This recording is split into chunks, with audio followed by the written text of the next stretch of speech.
Hey guys, we're back with another Handle with Care podcast. I'm Kamori Davis, And I'm Sterling Atkins Dutro. and today we are interviewing Jack Whittey, a student at Richwoods High School. Hi, my name is Jack Whittey. I'm a senior at Richwoods High School.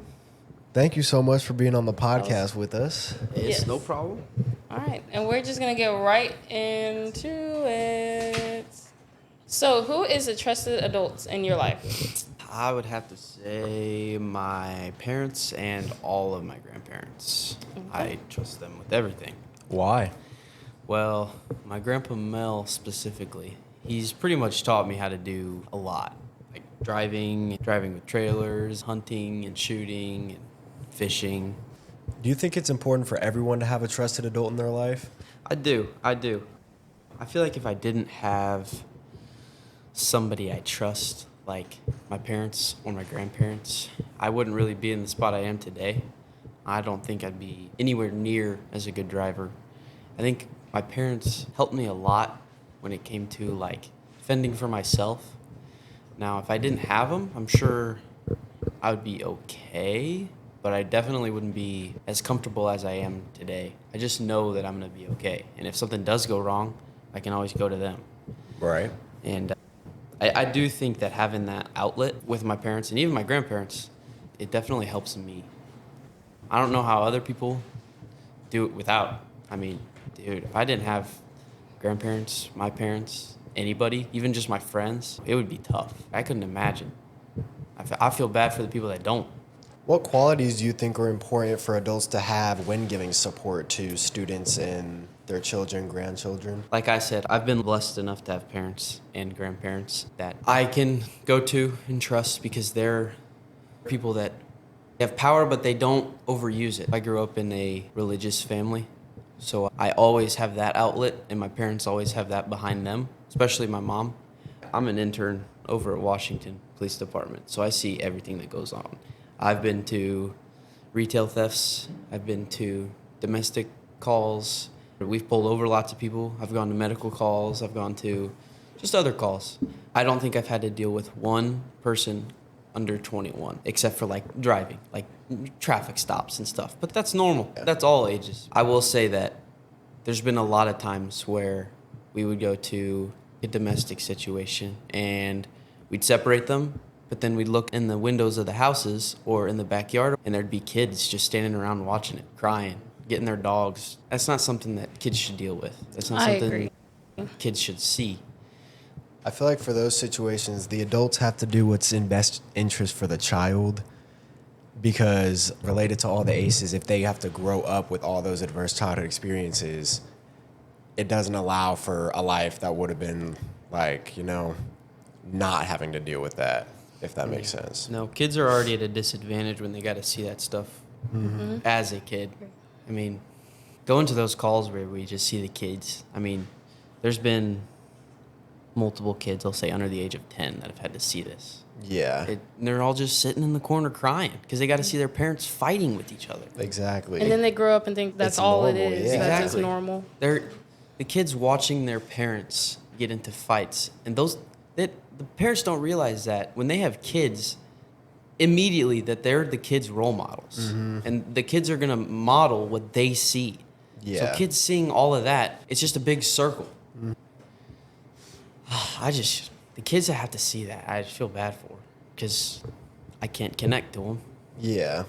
I can just try to help them as best as I can.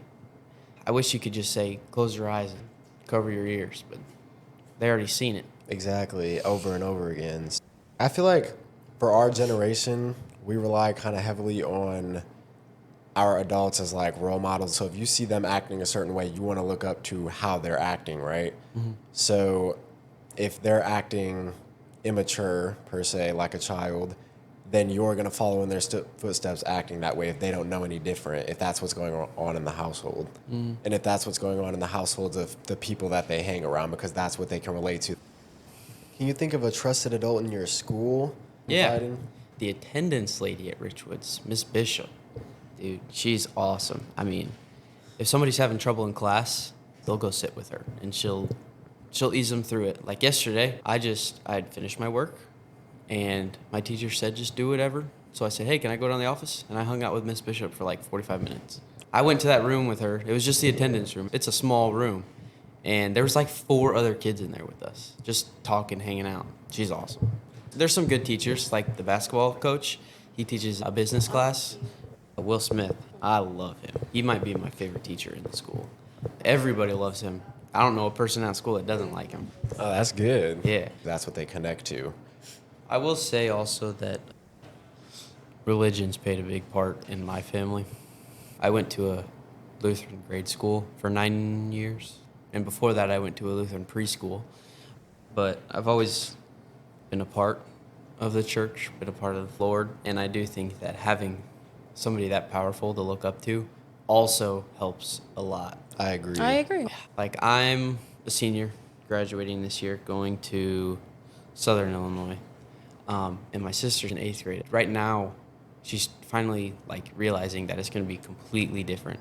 Now, luckily enough for me, going from the 160 kid Lutheran school to like a 1,200 kid sized 4 grades high school was easy because we had COVID. We started online, and then we had the AB days, and then we finally went back. I will say making friends was a little weird because in the Lutheran grade school, you already always have something in common. Right. Finding people that you find things in common with was a little tough, especially during COVID. That was hard. But I made the adjustment from 160 kids to 1,200 pretty easily. What advice would you give your sister making that move and change? I just tell her, have an open mind. Yesterday, she came home saying somebody in the class said a cuss word. I'm like, whoa.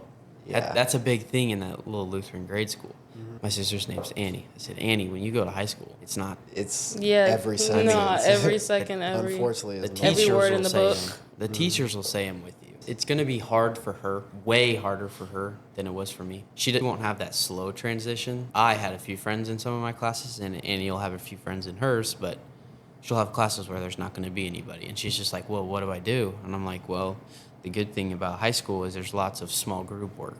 Yeah. Where you'll just have to go create a poster with 4 people that your teacher picks for you. And it does help. And you try to make friends, but don't try too hard. If you try too hard, then you're gonna come off as like a pick-me kind of person. And you don't want to be that. Luckily, she's not that way anyways. Yeah. I know my sister, she came in my room every day after 8th grade asking different things about what it would be like in high school. Like, is it true this? Is it true that? What am I going to do if this happens? I'm like, you'll be fine. It'll take some getting used to, like it does for everybody. I feel like for freshmen, like when we came back from COVID, like I didn't have my freshman year, so I was like really scared, especially like being from Peoria High. Like that school's huge. Yeah. So I was in the same place. I was very scared to not make friends or anything like that. And now coming out of high school, I feel like high school was amazing. Yeah. And I got to experience different things, learn different things. I will say, I feel like for Christ Lutheran or the Lutheran schools, that if you didn't make the connection with the 1, 2, 3 teachers that you had, there's a lot more opportunity in high school because you'll have a lot more teachers. And you'll have like gym teachers, coaches, support staff. You'll have a lot more opportunity to connect with adults in a bigger school where you have more classes. Believing in a higher power builds resiliency, especially those who don't have support in other areas. What advice would you give to students who want to get closer to God? Do it. There's no rules. So I would say just reach out. A prayer always helps. Yeah, it Like at really night, like I does. make sure I do it every really single does. night. Like if I'm nervous about something, Yeah. Just Give it to give it to God. God. That's all I do. Yeah. And I don't know a church around here where a pastor is not going to welcome you to the church with open Oh arms. yeah, Oh, for sure. I feel like that's a good thing about Peoria too. I feel like the churches here are really helpful. Like Riverside, I really love that church. Redeemer's Yeah. where I go. So I would say any church is going to welcome you. Anything you want to leave with the audience? Put your trust in the Lord. It's about all you can do. I believe everything happens for a reason. Yes, So, Exactly. 100% everything does. Times go tough, pray. amen. Amen. Advice Yeah. for incoming students and advice for support staff helping students. Advice to incoming students, like I said, walk into the high school with open ears. Don't be offended. You cannot get offended easily.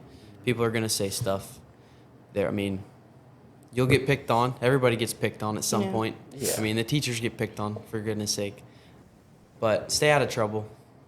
I mean, just walking through the halls at Richwoods, you can kind of tell the troubled kids. Even if you are a troubled kid, just do your best to stay out of trouble. You don't want to ruin your life while you're in high school. Yeah. Stay up on your classes. Don't get any missing assignments, because you think you cannot do this one, and then it'll catch back up to you. It will. So For sure. Advice for teachers helping students, support staff supporting students. I feel like a lot at Richwoods are good at it. Freshman year is really when you need the teachers to like show you around and help you out and be like a parental figure kind of while you're at school. I do think I had a lot of teachers that were like that freshman and sophomore year, because I mean my freshman year was a little bit different, but sophomore year it really helped. Yeah, I do feel like the staff at my school specifically is pretty good at it. Once you get to like junior and senior year, usually the teachers have seen you or you've already had those teachers, and they're pretty familiar with you. I got one teacher that we joke around with all day. Yeah. Because it's fun, and he can joke around with us because he knows us. I do think that a key part, the staff, is they need to know like what school they came from. Mm-hmm. Like, I came from a small Lutheran grade school, and just right away, if they read that, they're gonna know, okay, well, he came from a small school. He'll be a little scared, which is how I was. That's how my sister's gonna be. Yeah. But I think that some teachers should take it a little bit easier. But other than that, I think they're pretty good. I would say for advice for incoming students, I would say find your group. There's going to be a group for everyone. If you just have to, again, keep your eyes, ears open, stay open-minded, and you'll find your group and you'll fit in with that group. Don't let what people say affect you. And then as far as teachers go, don't be afraid to ask for help. And then when the students ask, give them the help that they need.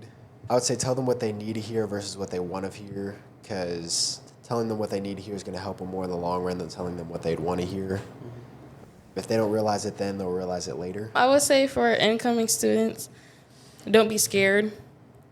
I know I was panicking my first day because I had just moved back to Peoria and everything was kind of new. I went through high school. I made wonderful friends. I have a pretty big friend group, I would say. I've met wonderful teachers. Yeah, just don't be scared. And I would say for staff to be patient with students, because you never know what they're going through. Have some understanding. I guess patience and understanding is the same thing, but understand where a student is coming from and try to be more open-minded.